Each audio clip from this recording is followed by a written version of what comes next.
রাধে রাধে। আমরা সরস্বতী পূজায় আগে কুল খাই না কেন? কুল অর্থাৎ বড়ই। এই বড়ই আমরা খাই না কেন? এই বিষয়ে আমরা অনেকেই জানি না।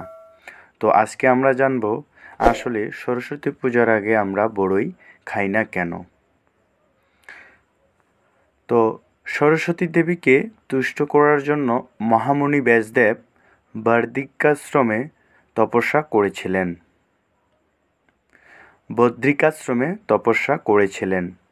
তপস্যা শুরুর আগে তার তপস্যাস্থলের কাছে একটি কুল বীজ রেখে দেবী একটি শর্ত দেন। এই কুল বীজ অঙ্কুরিত হয়ে চারা থেকে বড় গাছ, বড় গাছ থেকে ফুল, ফুল থেকে নতুন কুল হবে। দেবী বললেন যে দিন সেই কুল পেকে ব্যাসদেবের মাথায় পতিত হবে, সেই দিন তার তপস্যা পূর্ণ হবে বা সরস্বতী দেবী তুষ্ট হবেন। ব্যাসদেবও সেই শর্ত মেনে নিয়ে তপস্যা শুরু করলেন।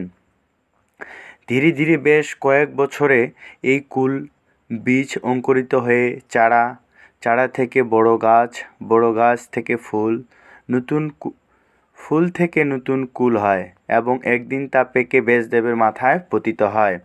তখন ব্যাসদেব বুঝতে পারেন যে সরস্বতী দেবী তার প্রতি তুষ্ট হয়েছেন। সেই দিনটি ছিল পঞ্চমী।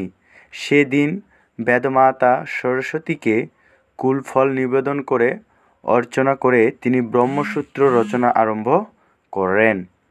শ্রী পঞ্চমীর দিন সরস্বতী দেবী তুষ্ট হয়েছিলেন, তাই সেই দিনের আগে আমরা কুল খাই না। শ্রী পঞ্চমীর দিন সরস্বতী দেবীকে কুল নিবেদন করার পরেই কুল খাওয়া হয়। স্বাস্থ্যগত কারণেও সরস্বতী পূজার আগে কুল খাওয়া সঠিক নয়, কারণ মাঘ মাসের মাঝামাঝি সময়ের আগে কুল কাঁচা বা কষযুক্ত থাকে। কাঁচা বা কষযুক্ত কুল থেকে শরীরের ক্ষতি হতে পারে।